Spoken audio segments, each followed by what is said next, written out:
और जो हम दुनिया भर से गाड़ी की चिप हो, मोबाइल के अंदर हो या बाकी सब हो, आज हर इलेक्ट्रॉनिक के अंदर जो चिप्स और बाकी सब इकोसिस्टम है वो आपको विदेशों से इंपोर्ट करना पड़ता है। आज मैं कह सकता हूं हम उस दिशा में चले हैं कि आने वाले 3-4 वर्षों के बाद भारत इस दिशा में भी आत्मनिर्भर हो जाएगा। इट्स अ फंडामेंटल थिंग, बहुत ही महत्वपूर्ण चीज है। Legal age of marriage cabinet से अप्रूव हो गया है, 18 से 21 करा जा रहा है फॉर वुमेन। इसका लॉजिक क्या है, क्या सोच लगाई है? आई नो इस पे कमेटी बैठी है, उसकी रिपोर्ट आई है, किस पे सोच लगा के इससे क्या हमारी बेहतराव होगा? देखिए, जो पार्लियामेंट सेशन में है और जब तक जो विषय पार्लियामेंट में चर्चा होने वाले हैं, मैं नहीं चाहूंगा कि इस मंच पर उससे पहले किसी भी बात की चर्चा हो जिसके कारण वहां पर प्रिविलेज की कोई बात होती हो। मुझे लगता है उस विषय को हमें छोड़ के आगे बढ़ना है। प्रिविलेज पे बहुत चर्चा चल रही है। पार्लियामेंट से पहले पिछले 48 घंटे में आपने अखिलेश जी की कड़ी आलोचना की है।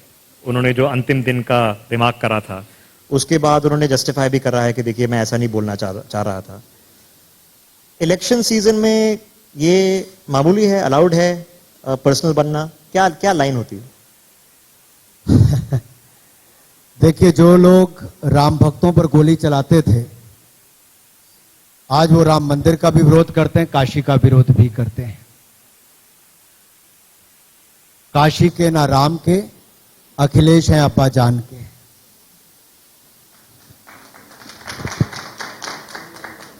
पहले कहते थे कि रामलला, हम लोग कहते थे कि रामलला हम आएंगे, राम मंदिर वहीं बनाएंगे।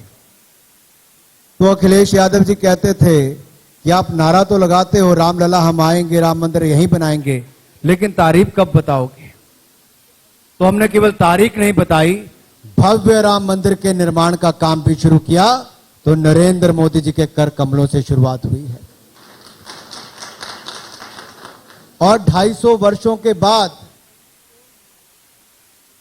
काशी विश्वनाथ धाम को बनाने का काम हो, काशी विश्वनाथ कॉरिडोर बनाने की बात हो, गंगा जी से लेकर शिव जी तक पानी चढ़ाने की बात हो, ये कोई नहीं कर पाया था। भीड़ी तंग गलियां थी, थोड़ी सी जगह थी।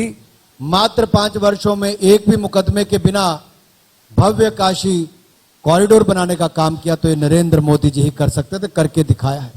लेकिन इस बात का विरोध क्यों है?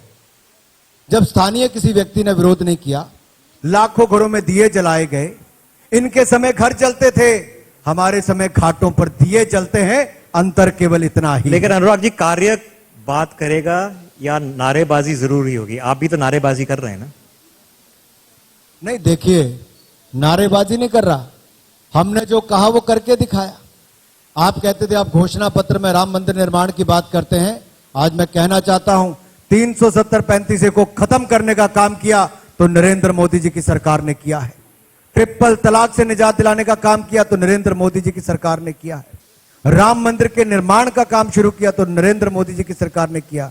बाबा विश्वनाथ काशी का मंदिर बनाने का काम और उसको भव्यता देने का काम, दिव्य काशी भव्य काशी बनाने का काम भी मोदी जी ने किया।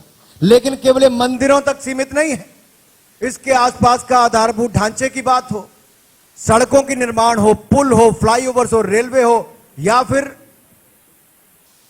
हमारे बड़े बड़े हवाई अड्डे हो और हवाई जहाज के उतरने की बात हो, यह भी नरेंद्र मोदी जी की सरकार के समय हुआ।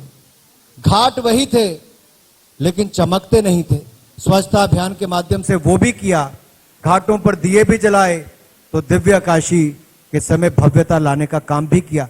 टूरिज्म से बढ़ावा किसको मिलेगा? बनारस के लोगों को ही वहां पर रोजगार के अवसर मिलेंगे। बनारस की साड़ी को दुनिया भर में एक बार फिर पहचान दिलाने का काम किसने किया? मोदी जी ने किया। साड़ी तो बनती थी, आर्टिजन तो वहीं थे, लेकिन लुप्त होते जा रहे थे, उनको एक बार फिर विश्व स्तर पर लाने का काम किया तो नरेंद्र मोदी। समय आ गया है कि विकास अब दिल का मुद्दा बन गया है, क्योंकि लोग बोलते हैं कि कभी कभी वोट दिल से दिया जाता है, दिमाग से नहीं। विकास दिल का मुद्दा बन गया है? निश्चित तौर पर मैं तो कहता हूं, दिल पे क्या है, यहां पर जितनी भी मातृशक्ति बैठी, महिलाएं बैठी हैं, मैं आपसे पूछना चाहता हूं, दिल्ली की सड़कों पर अगर रात को आप बाहर ना निकल पाए तो क्या आपको ये शहर मंजूर होगा? और ये होता था उत्तर प्रदेश में सपा की सरकार में भ्रष्टाचार और माफिया राज की तूती बोलती थी। लेकिन आज मैं कह सकता हूं, गर्व के साथ कह सकता हूं, सिर उठाकर कह सकता हूं, योगी राज में गुंडा राज और माफिया राज को कुचलने का काम किया है और गुंडा राज मुक्त करने का काम किया तो योगी सरकार ने किया है। लेकिन अनुराग जी, चर्चा बड़े बड़े माफियों को जो बंदूकें लेकर चलते थे खुली जीप में, अतीक अहमद की बात हो, अंसारी की बात हो, कोई सामने नहीं खड़ा होता था, नतमस्तक होते थे, उनके घरों के ऊपर भी बुलडोजर चलाने का काम किया, अवैध कब्जों का हटाने का काम किया तो योगी सरकार ने किया है। कौन उत्तर प्रदेश का व्यक्ति जो आज कहे कि नहीं करता है? किसको यह मंजूर नहीं कि उसकी बेटी भी एक आराम से बेखौफ होकर शाम को बाहर निकल सके?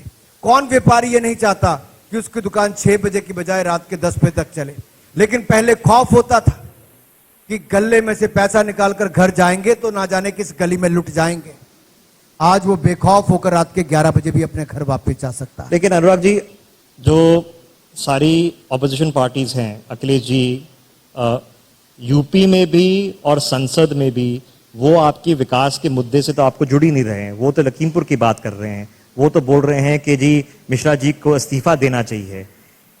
क्या ये मुद्दा आपके पूरे विकास कार्यालय से बड़ा बन गया है अब? देखिए, 2 बातें कहूं। मुझे पहले तो ये समझना है कि क्या विपक्ष को देश की कानून व्यवस्था पर भी, न्यायालयों पर भी विश्वास है कि नहीं है। सबसे बड़ा प्रश्न चिन्ह तो ये खड़ा होता है। अनुच्छेद 370-35 से हमने हटाया तो उन्होंने कहा हम न्यायालय जाएंगे। हमने कहा जाइए, कुछ नहीं हुआ। ट्रिपल तलाक से मुक्ति दिलाई तो कहा हम न्यायालय जाएंगे। हमने कहा जाइए, कुछ नहीं हुआ। फिर राम मंदिर की बात आई, न्यायालय से उसका निर्णय हुआ। राफेल डील की बात आई, कहा हम न्यायालय जाएंगे। हमने कहा बिल्कुल जाइए। वहां गए तो वहां भी दूध का दूध, पानी का पानी हुआ। आखिरकार ये भी एसआईटी की कमेटी गठित करके सुप्रीम कोर्ट के निर्देश में अगर जांच चल रही है तो क्या विपक्ष को देश के न्यायालयों पर विश्वास हट गया है? क्या ये वापस इंदिरा गांधी जी के समय चले गए, इमरजेंसी के समय में, जब बड़े बड़े लोगों को, पत्रकारों से लेकर न्यायाधीशों को भी जेल में ठोक दिया गया था? क्या उस समय में जी रहे हम लोग? नहीं। लेकिन जो रिपोर्टें आ रही हैं वो तो खुशखबरी नहीं लेके आ रही ना, वो तो हमें इंडिकेट कर रही हैं कि ये मुद्दा सिर्फ एक्सीडेंट का मुद्दा नहीं था, ये दर्दनाक चीज है ना। क्या ये कभी आपके टीवी चैनल्स पर तय होगा कि ये क्या था इसके पीछे? आप में से कितने पत्रकार वहां पर मौजूद थे? एक वीडियो पर देखी गई चीज, वहां के लोकल हालात क्या थे, क्या नहीं थे। अगर एक जांच कमेटी बैठी है तो मुझे और आपको कम से कम इतना संयम रखना चाहिए कि वो जांच कमेटी न्याय करे, जो दोषी हो उसको जेल के पीछे भेजने का काम कोर्ट करे, और जो दोषी नहीं है उसको कम से कम मीडिया कटघरे में खड़ा करने का काम ना कहे, चाहे वो एक हो या दूसरा हो। मेरा केवल इतना अनुरोध है, हम मीडिया ट्रायल करना बंद कर दें। बहुत सारे लोग तो मीडिया ट्रायल के कारण ही खत्म हो जाते हैं। कभी शशि थरूर जी को यहीं बिठाकर पूछना, मीडिया ट्रायल कितना लंबा चला और आज क्या है। ऐसे में कई उदाहरण दे सकता हूं। तो मुझे लगता है न्याय व्यवस्था पर हमें अपना भरोसा रखना चाहिए, और अगर कोई गलत होगा तो उसके खिलाफ कार्रवाई की जाएगी। तो आपके हिसाब से जो रिपोर्ट आई है, जिसकी चर्चा चल रही है, ये प्रिलिमिनरी है, गलत है, मोटिवेटेड है? देखिए, रिपोर्ट आई कहां है? खबर आई है रिपोर्ट की सिर्फ। खबर तो आजकल सोशल मीडिया पर ऐसी ऐसी खबरें आती हैं, और खबर भी ऐसी आती है कि वेब पोर्टल यहां पर चल रहा है लेकिन उसके तार कहीं बॉर्डर पार से हैं। तो आप सस्पेक्ट करते हैं कि ये खबर बुनियाद नहीं है? नहीं, मेरे सस्पेक्ट करने ना करने की बात नहीं है। जब तक ऑथेंटिक खबर नहीं होगी तब तक उस पर मैं टिप्पणी नहीं करना चाहूंगा। मॉरल प्रेशर बनता है कुछ? मॉरल किस दृष्टि से? मॉरल प्रेशर रिजाइन करने का। कांग्रेस पार्टी ने 1984 के दंगों में सिखों के साथ जो कत्लेआम किया, सिखों को न्याय 30 वर्ष तक नहीं दे पाए, एक बार माफी कांग्रेस ने उस पर नहीं मांगी, तो उनको क्या मॉरल राइट था सत्ता में आने का 2004 में? मुश्किल मुद्दा है कि कौन इससे ज्यादा गलत था? कुछ हादसा तो हुआ है, इसका नतीजा आप कह रहे हैं कि एसआईटी देखिए, हादसा जो हुआ उसके ऊपर घटना को उसकी निंदा भी की गई, उस पर अफसोस भी जताया गया, लेकिन जब तक पूरी जांच ना हो जाए तो ना ये आपका अधिकार है ना मेरा अधिकार है कि हम लोग अपने आप वर्डिक्ट जारी कर दें। ओके, पार्लियामेंट की बात करते हैं। संसद में आपको पता है धरना चल रहा है। अभी जो एमपी जो धरना कर रहे थे हमारे साथ बैठे हैं, वो तो कह रहे हैं कि हम माफी बिल्कुल नहीं मांगेंगे, जो कर लीजिए। मुझे तो इस बात का भी खेद है कि आपने उनको यहां पर मंच दिया। जिन लोगों को संसद में चुनकर वहां की जनता ने भेजा, वहां के प्रदेश ने भेजा, पार्लियामेंट में जनता से जुड़े हुए मुद्दों को उठाना चाहिए था। पार्लियामेंट में डिबेट करने की बजाय, और उस दिन की बात कम से कम मुझे लगता है इंडिया न्यूज को दिखाना चाहिए था कि जिन लोगों ने पार्लियामेंट की रक्षा करते करते अपनी जान गंवा दी, अपना बलिदान दे दिया, 2 दिन पहले जहां उनको हम श्रद्धांजलि दे रहे थे, आप याद करिए वही मार्शल जो इन्हीं के सेवक के रूप में वहां पर खड़े संसद के, उनको जब गिरेबान से पकड़ के कोई सांसद खींचता है, उसके गले में कपड़ा डाल के उसको खींचा जाता है। महिला मार्शलों के साथ जो दुर्व्यवहार किया गया, पूरे देश ने 11 तारीख की उस घटना को देखा। हर सांसद, क्या पूरी संसद उसके लिए शर्मसार हुई है। एक माफी मांगने के लिए भी इनके क्या इतना बड़े व्यक्ति हो गए कि वो अपने गलत काम के लिए माफी मांगने के लिए तैयार नहीं है। आखिरकार पार्लियामेंट डिबेट के लिए है, चीर फाड़ करने के लिए नहीं है, कागज फाड़ के स्पीकर के ऊपर फेंकने के लिए नहीं है, वहां का टेबल नाचने के लिए नहीं है, वहां के मार्शल आपके काम के लिए लेकिन उनके गले से पकड़ के उनको बाहर खींचने के लिए नहीं है, वहां के टीवी आपको दिखाने के लिए उसको तोड़ने के लिए नहीं है, वहां के शीशे जो दरवाजे हैं उसके आप शीशे तक तोड़ दें। यह कहां का न्याय है? देश की जनता को वापस वो दृश्य दिखाना चाहिए मीडिया को बार बार कि इन सांसदों ने कितना शर्मसार संसद को और पूरे वहां के रहने वाले सांसदों को किया है। इनको तो पहले दिन माफी मांगनी चाहिए। दुर्भाग्य यह है कि माफी नहीं मांगी, बल्कि सिर ऊंचा करके महात्मा गांधी को शर्मसार करते हैं जब उनके सामने बैठते हैं। तो आगे कैसे बढ़े अनुराग जी, क्योंकि अब सस्पेंशन ही डिसरप्शन का मुद्दा बन गया है, इसमें बैलेंस निकाल के आगे कैसे बढ़े? देखिए, ये सस्पेंडेड थे तब भी हाउस चल रहा है, हर बिल पे चर्चा चल रही है, क्वेश्चन आवर चल रहा है, सब कुछ चल रहा है। सरकार चर्चा से कभी नहीं भागती। 2014 की बात हो या 2021 की बात हो, पिछले 7 वर्षों में मोदी सरकार ने हर विषय पर चर्चा की। जबकि मैं वापस कांग्रेस को याद करवाना चाहता हूं, जब तेलंगाना का बिल आया तब मैं उस समय भी लोकसभा का सदस्य था, विपक्ष का सांसद था, और जिस तरह से कांग्रेस के ही सांसदों ने पेपर स्प्रे का इस्तेमाल करके लोगों की आंखों में मिर्ची पाउडर तक डालने का काम किया, उस समय उन सांसदों को भी उठाकर सदन से बाहर फेंक दिया था। कांग्रेस ने फेंका, तेलंगाना बनाने का काम किया, मध्य रात्रि को किया, बिल पास किया। हमारी सरकार में एक भी आप ऐसा कोई सबूत नहीं दे सकते जीत कर ला सकी कि उसको नेता प्रतिपक्ष बनाने का अवसर मिले। ना 2019 में जनता ने उनको इतनी सीटें दी कि वो नेता प्रतिपक्ष चुन सके। और आज तो कई राज्यों में हालत है कि पश्चिम बंगाल में कांग्रेस का खाता तक नहीं खुल पाया है।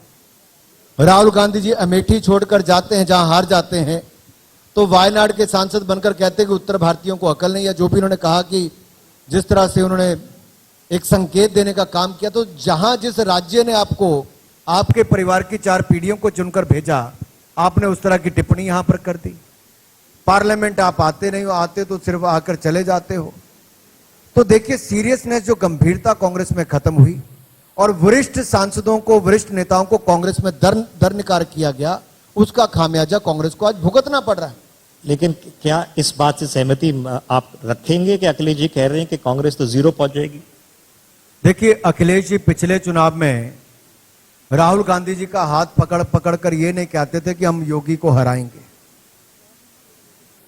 मुलायम जी ने कहा यूपी के 2 लौंडे ये ऐसा करेंगे, वैसा करेंगे, बहुत अच्छा करेंगे। यूपी की भाषा में कहा उन्होंने। कोई बुराई नहीं, दो युवा साथ में आए, एक बड़े राज्य के मुख्यमंत्री थे, एक देश की सबसे पुराने राजनीतिक दल के अध्यक्ष के रूप में। लेकिन हुआ क्या? महागठबंधन भी हुआ, लेकिन उसका लाभ क्या हुआ? जनता सब जानती थी ये महागठबंधन नहीं, महाठगबंधन है। किसी ने एक प्रदेश में ठगा, किसी ने देश में ठगा था। तो मैं तो यही कहूंगा अखिलेश जी, अखिलेश के चार यार, चोर, गुंडा, माफिया और भ्रष्टाचार। आपने चोर बोला, क्रेडिट चोर की झगड़ा चल रहा है आजकल।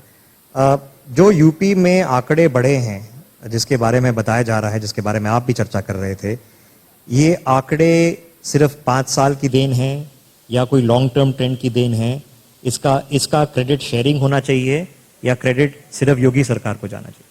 देखिए, मैं एक बात तो स्पष्ट करना चाहता हूं, किसी भी राज्य और देश में जब स्थिरता आती है और भ्रष्टाचार मुक्त वातावरण होता है, गुंडा राज मुक्त होता है, भय का वातावरण कम होता है, तो अपने आप इन्वेस्टमेंट्स बढ़नी शुरू हो जाती है। योगी जी ने पहला काम यह किया कि गुंडा राज, माफिया राज के खिलाफ कड़ाई की, सरकार व्यवस्था को बेहतर किया और एक इफेक्टिव एडमिनिस्ट्रेशन की मैं बात करूं, वो देने का काम किया। उसका नतीजा यह हुआ कि जो 14वें नंबर पर Uttar Pradesh ease of doing business में था, वो दूसरे नंबर पर ईज ऑफ डूइंग बिजनेस में आ गया। जो 9वें नंबर की अर्थव्यवस्था उत्तर प्रदेश था, 5 वर्षों में दूसरे नंबर की अर्थव्यवस्था उत्तर प्रदेश बनकर तैयार हुआ। ये 5 वर्षों में योगी जी ने करके दिखाया है और आगे इससे ज्यादा हम करके दिखाएंगे। ये मैं इसलिए आपके सामने बातें कह रहा हूं कि एक तरफ तो लगता है क्या होता है गुंडा राज खत्म करने से, ये फर्क पड़ता है। जहां एक बेटियों को सुरक्षा मिलती है, व्यापारी निवेश करना शुरू करता है, आपकी अर्थव्यवस्था आगे बढ़ती है, सरकार में लाखों नौकरियां 5 वर्षों में आप देने का काम करते हैं, वहीं आप विरासत को भी आगे बढ़ाते हैं और विकास को भी 4 पंख लगाते हैं। विरासत में आप भव्य राम मंदिर का निर्माण करते हैं और वहीं दूसरी ओर काशी विश्वनाथ धाम को बनाते हैं। विकास की दृष्टि से आप हजारों करोड़ रुपए के एक्सप्रेस वे बनाते हैं, तो उत्तर प्रदेश में 30 एयरपोर्ट बनाने का काम योगी मोदी सरकार में होता है। 9,800 करोड़ रुपए की सरयू सिंचाई योजना जो 50 वर्षों से नहीं बन पाई, पिछले 5 वर्षों में हमने बनाकर तैयार की। 44,065 करोड़ रुपए का केन बेतवा प्रोजेक्ट जो अटल जी के समय हम मंजूरी करना चाहते थे, उसको अब जाकर मोदी जी की सरकार ने की है। मध्य प्रदेश, उत्तर प्रदेश को उसका लाभ मिलेगा। कुशीनगर एयरपोर्ट को बनाकर बुद्ध सर्किट को हमने जैसे बढ़ावा दिया, टूरिज्म को बढ़ावा, लोकल आर्टिजन को बढ़ावा दिया है, इससे टूरिज्म को बढ़ने के साथ साथ रोजगार स्वरोजगार के अवसर मिलेंगे। 8 इंटरनेशनल एयरपोर्ट की बात हो या जेवर में आपका लगभग 60,000 करोड़ रुपए की लागत से एयरपोर्ट बनना, जो एशिया का सबसे बड़ा एयरपोर्ट बनने जा रहा है, यह कल्पना मात्र थी उत्तर प्रदेश में। 40 साल पहले सोचते थे कि जेवर में एयरपोर्ट बने, हमने बनाया है अभी 5 साल में। अनुराग जी, मैं इनफैक्ट आपके आंकड़े पढ़ रहा था कि गंगा के 180, 350 में से 180, 30,000 करोड़ का खर्चा ऑलरेडी हो चुका है। इसका नतीजा दिखने कब लगेगा कि लोग देख पाएंगे कि गंगा साफ हो रही है, सरल हो रही है? अगर आप दुनिया भर का उदाहरण देखेंगे तो गंगा से भी छोटी नदियों को साफ करने में वर्षों वर्षों लग गए। यह भी आज से 30-35 वर्ष पहले काम शुरू हुआ। पूर्व की सरकारें अनाउंस करती थी, जैसे 1 रैंक 1 पेंशन अनाउंस किया था, कांग्रेस 10 साल सत्ता में रही, अनाउंस करती रही, लेकिन पैसा नहीं देती थी फौजियों को। लेकिन एक्स सर्विसमैन को ना केवल घोषणा की, मोदी जी ने 2014 का चुनाव लड़ने से पहले बहुत बड़ी सभा यहां पर की थी हरियाणा में, और कहा था कि मैं 1 रैंक 1 पेंशन को लागू करूंगा। उससे पहले कांग्रेस की सरकार में अनाउंसमेंट हुई थी, लेकिन 500 करोड़ रुपए का केवल प्रावधान किया था, 10 साल में कुछ नहीं दिया। मोदी सरकार आई, 1 रैंक 1 पेंशन को लागू भी किया, हजारों नहीं 1 लाख करोड़ रुपए से ज्यादा खर्च भी किया। वो वहीं पर दूसरी ओर गंगा का सफाई अभियान जो हम चला रहे हैं, आप देखेंगे उसका बहुत बड़ा प्रभाव आप देखने को मिला। जो पोल्यूशन कंट्रोल बोर्ड काम नहीं कर पाता था, जो गंगा को पोल्यूट करने के लिए नाले आकर मिलते थे उनको बंद करने का काम किया। पीछे सफाई का काम हमने तेजी से किया है। उसके पूरे आंकड़े आपको जल शक्ति मंत्रालय भी दे सकता है। और यही नहीं, जो पिछले कल भी हमने घोषणा की है प्रधानमंत्री कृषि सिंचाई योजना की, 93,000 करोड़ रुपए हम खर्च करने जा रहे हैं। इनमें से 2 परियोजनाएं, एक उत्तराखंड में और एक हिमाचल प्रदेश के रेणुका में, ये जो बनने जा रही हैं, इनका सबसे बड़ा लाभ यमुना नदी को मिलेगा, जो दिल्ली की सरकार तो कुछ नहीं कर पाई।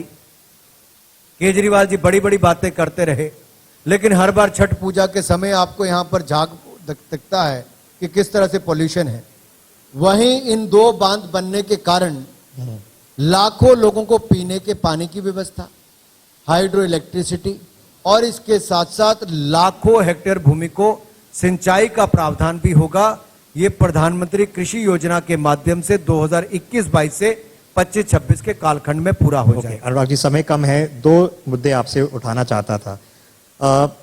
जो आंकड़े दे रहे हैं, जो भाषण आते हैं, जो इन्फॉर्मेशन आती है, जो चर्चा होती है, आजकल सोशल मीडिया पे होती है, चुनाव के सीजन में और भी तेजी बढ़कर होती है। सोशल मीडिया लेकिन मुश्किल दौर से गुजर रहा है। आपको पता है कि बड़े चेंज हो रहे हैं ग्लोबल लेवल पर। अब आजकल बोला जा रहा है कि हमारा फेसबुक छोड़ो मेटावर्स बनेगा, नाम बदल दिया उन्होंने, सोच बदल रही है, ट्विटर के सीईओ बदल गए हैं। हमारी ये इंटरनेशनल सोशल मीडिया जो कंपनीज हैं, इनसे क्या अब लॉजिक चलना चाहिए कि जो यहाँ पर मुसीबतें देख रही हैं, जो ये मेनेस बन गया है, इसको कैसे संभाला जाए? देखिए, जहां तक हम मेन स्ट्रीम मीडिया की बात करते हैं, जो एक अखबार चलाता है उसके साथ बहुत सारे पत्रकार होते हैं, जुड़ा हुआ इकोसिस्टम होता है, उसकी एक बहुत बड़ी रिस्पॉन्सिबिलिटी होती है। आप टीवी चैनल चलाते हैं, आपका बहुत बड़ा सिस्टम है, नेटवर्क है, आपकी जवाबदेही भी उस तरह से खड़ी है। डिजिटल मीडिया प्लेटफॉर्म्स एक अपने आप में एक ऐसा अवसर है जहां पर हर नागरिक अपनी बात कह सकता है, और हम फ्री स्पीच के पक्षधर हैं। हम चाहते हैं कि लोग अपनी बात खुलकर कहें, इसकी स्वतंत्रता होनी चाहिए और अभिव्यक्ति की आजादी होना। मुझे लगता है आप सब भी इससे सहमत होंगे। लेकिन क्या वो ताकतें जो देश को तोड़ने का काम करती हैं, जो दुष्प्रचार करती हैं, जो कोविड-19 पैंडेमिक के समय भी पैंडेमिक से ज्यादा मार इंफोडेमिक ने की। It was infodemic. जो गलत खबरें दी जाती थी सोशल मीडिया के माध्यम से, उससे सैकड़ों नहीं हजारों लोगों की जानें दुनिया भर में गई। इसके लिए कौन जिम्मेदार है? आखिरकार कोई दुष्प्रचार करता है तो किसी ना किसी की जिम्मेदारी तय होनी चाहिए, नहीं होनी चाहिए? क्यों सिंगापुर की संसद ने, क्यों ऑस्ट्रेलिया की संसद ने, क्यों अमेरिका की संसद ने इन डिजिटल मीडिया कंपनीज को वहां पर बुलाया? जब मैं भी 2014 से 2019 तक आईटी कमेटी का चेयरमैन था पार्लियामेंट का, मैंने भी इन कंपनियों को बुलाया था और इनसे कहा था कि क्या आपकी जवाबदेही कोई नहीं है? आज मैं आपसे पूछता हूं, वेब पोर्टल की एक सुविधा है, आप कुछ लिखना चाहें, आप अपने पोर्टल पर लेख लिखिए, आपको जाती है, बहुत अच्छा है। अगर अखबार नहीं छाप सकती, आप अपने पोर्टल पर लिखिए। लेकिन पोर्टल अगर सीमा पार से कोई बनाया हो और देश के खिलाफ एजेंडा चलाता हो, देश के खिलाफ दुष्प्रचार करता हो, तो क्या उसको चलने देना चाहिए? मैं यहां पर बैठे लोगों से पूछना चाहता हूं, क्या देश के तोड़ने वालों को चलने देना चाहिए? कोई ऐसा कानून होना चाहिए जिसके खिलाफ कार्रवाई हो कि ना हो। तो डिजिटल मीडिया एथिक्स कोड हमने बनाया। कंटेंट पार्ट जो है वो सोशल मीडिया पर, वो मेरी मंत्रालय इंफॉर्मेशन ब्रॉडकास्टिंग के अंतर्गत आता है। जनरल एंटरटेनमेंट की बात हो, न्यूज की बात हो, वो मेरे मंत्रालय के अंतर्गत आता है। और हमने जब जब किसी ने कहा कि इस ओटीटी प्लेटफॉर्म पर ये गलत चीज चलती है, इसको आप कहिए, हमने जैसे ही उसको कहा तो उन्होंने 95% केसेस में उन्होंने ठीक कर लिया। उसका दूसरा स्टेप है कि उनकी जो अपनी कमेटी है वहां पर ठीक करें। तीसरा स्टेप आता है inter ministerial, inter departmental committee का, वहां तक बहुत कम केसेस आ पाते, उससे पहले दूर हो जाता है। लेकिन हमने चेक करने का काम किया है। जैसे एनबीए, कार्तिकेय जी यहां पे बैठे हैं, मान लीजिए आपका चैनल है, एनबीए का या एनबीएफ का आप सदस्य हैं, दोनों में से एक के आप सदस्य होंगे। एनबीएफ के तो आपका एक आगे आपने एक और अथॉरिटी बनाई होगी, जैसे एनबीए ने एनबीएस से बनाई है, आपने एनबीएसएफए बनाई ली होगी ऐसे कुछ करके। तो आपकी भी शिकायत को अल्टीमेटली एक रिटायर्ड जज के पास जाता है, वहां पर करते हैं। प्रेस काउंसिल ऑफ इंडिया है, वहां पर भी एक रिटायर्ड जज या कोई उसके कमेटी का चेयरमैन, मीडिया के लोगों के रिप्रेजेंटेटिव वहां पर होते हैं। तो कहीं ना कहीं चेक एंड बैलेंस बहुत होना चाहिए।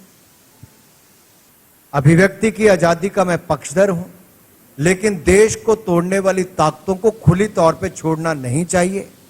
उसके खिलाफ कोई ना कोई कदम उठाने चाहिए। ये यहां पर बैठे सभी आपके दर्शकों ने भी कहा है और आपकी भावना भी शायद यही। Okay Anurag ji, specially because Himachal में टूरिज्म बहुत इंपॉर्टेंट है, ओमिक्रॉन का क्या आशा है, क्या डर है, क्या प्लानिंग है, क्या सोच लगाएं? क्योंकि कुछ लोग हैं जो खौफ में हैं कि लॉकडाउन फिर से हो जाए तो टूरिज्म इफेक्ट हो जाएगा।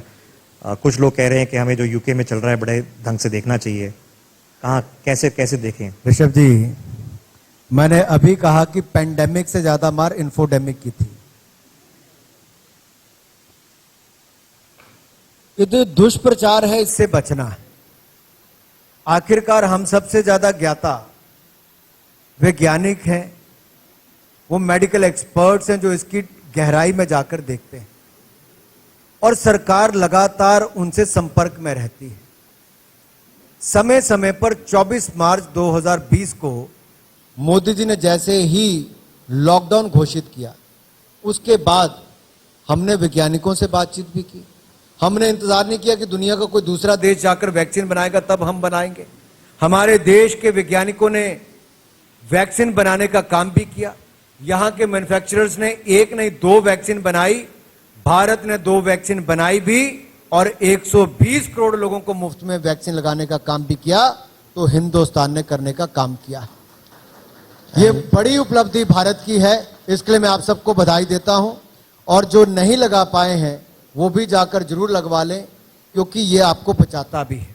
जहां तक ओमिक्रॉन की आपने बात की, मैं यही कहूंगा, प्रोटोकॉल को निभाइए, मास्क पहन के रखिए, 2 गज की दूरी बनाइए, हाथों को निरंतर साफ करते रहिए, अपना इम्यूनिटी लेवल ठीक रखिए। वैक्सीन का डोज 1 नहीं 2 जरूर लगाइए। अधिकतर केसेस में देखा गया जिसकी डबल वैक्सीनेशन हुई वो बचा है, दुनिया भर में देखने को मिला है। इसलिए आप इसको गंभीरता से लें।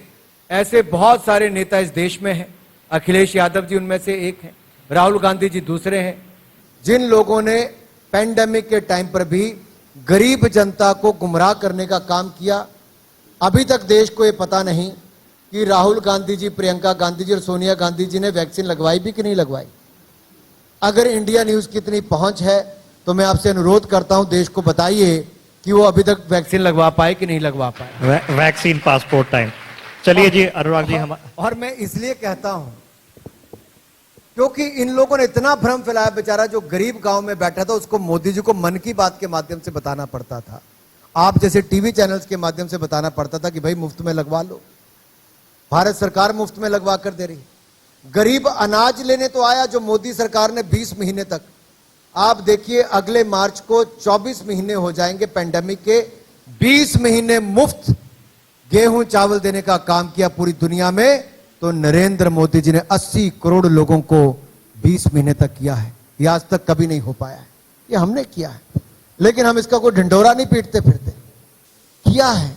मुफ्त में वैक्सीन भी लगाई, गरीब जनता जानती है, शौचालय भी बनाए, पक्के मकान भी बनाए, सड़कें, हाईवे, ग्रामीण सड़कें बनाई, बिजली तक हर गांव में पहुंचा दी, और अब हर घर को नल से स्वच्छ जल देने का काम करेगी तो नरेंद्र मोदी जी की सरकार करने जा रही है। अनुराग जी, चलो जी, आशा करते हैं कि ओमिक्रॉन से भी छूट मिले और देश तरक्की करे। आंकड़े अब बता रहे हैं कि अगले साल 500 करोड़ वैक्सीन बनाने का टारगेट है। अगर वहां तक पहुंच गए तो हम दुनिया की भी सेवा कर सकते हैं। हम दुनिया की सेवा कर रहे हैं साहब।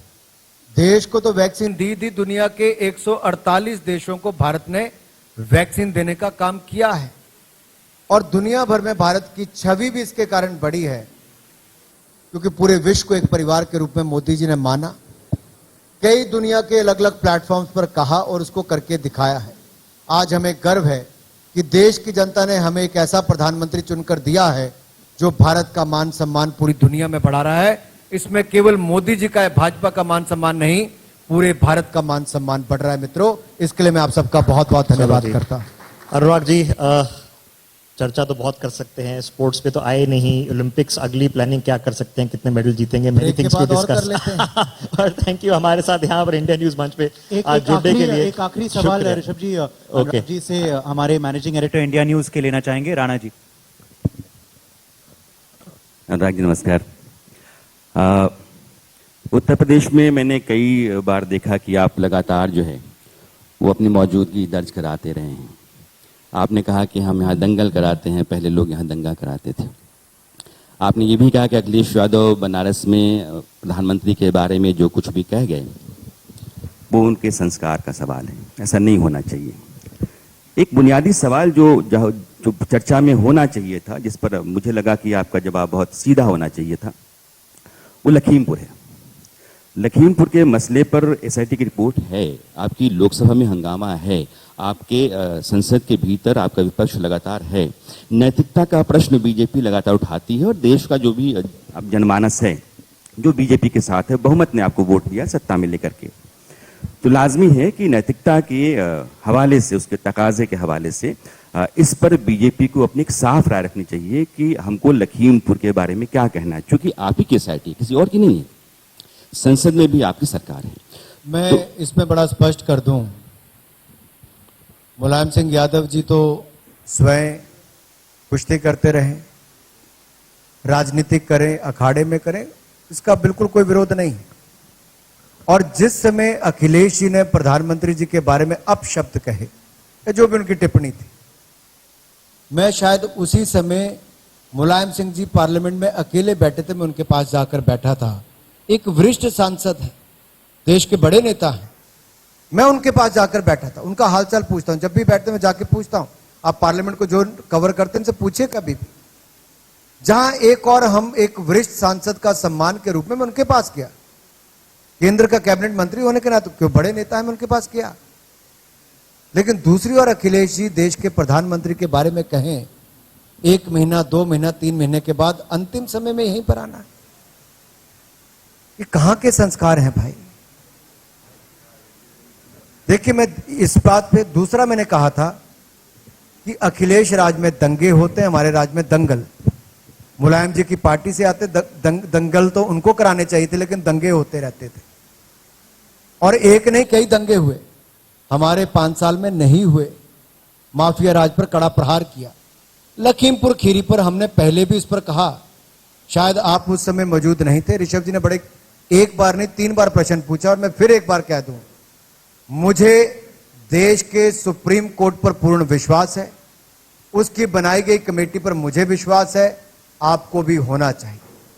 मीडिया ट्रायल ना हो और जो भी जांच होती है, जो दोषी पाया जाता है उसके खिलाफ कड़े से कड़ी कार्रवाई हो, इसके लिए हम सब स्वागत करते हैं। अनुराग जी, आप उत्तर प्रदेश में बहुत सक्रिय रहे, मेरा आखिरी सवाल है, आपका अपना अनुमान क्या कहता है, इस बार के चुनाव में बीजेपी कितनी सीटें? अगर आप अपना काम भी मुझे दे दोगे अनुमान लगाने का, तो आप क्या नहीं, आप करोगे? लगाते हैं ना, आपकी पार्टी लगाती है, आपका संगठन लगाता है, तो ही पूछ रहे हैं, क्योंकि आप कहते हैं ये कितनी तो सीटें पार। चुनाव बाद में शुरू होता है, मीडिया के आंकड़े पहले आने शुरू हो जाते हैं। आई थिंक प्रदीप जी यहीं पर कहीं घूम पिछली रहे हैं। बार आते थे, इस बार क्या मोदी 200 भी कर पाएंगे? हम तब कहते थे भाई पूर्ण मेजोरिटी लेंगे, तो 272 लिया हमने। फिर जब 272 की सरकार हमने 2014 में बना ली, 2019 आते कहा अब तो मोदी नहीं आता, क्या होगा मोदी का, अब तो महागठबंधन हो गया, यही कहते थे। हमने तब भी कहा था 300 पार होंगे, और देश की जनता समझदार है, 300 पार किया, 303 सीटें देने का काम किया, तो भारत की जनता ने नरेंद्र मोदी जी को किया। और इस बार भी मैं कहता हूं, पिछली बार उत्तर प्रदेश की जनता ने 300 पार योगी जी को किया था, इस बार भी उत्तर प्रदेश की जनता मोदी योगी के नाम पर 300 पार भारतीय जनता पार्टी को सीटें देगी। चलो, इट्स गोना बी बताया तो एक्साइटिंग कितनी इलेक्शन। सीटें? अब आप ये मत बहुत पूछना कि 312 होंगी कि 318 होंगी। Okay Anurag ji, thank you हमारे साथ इंडिया न्यूज मंच पे जुड़ने के लिए बहुत बहुत धन्यवाद। आपका बहुत बहुत धन्यवाद।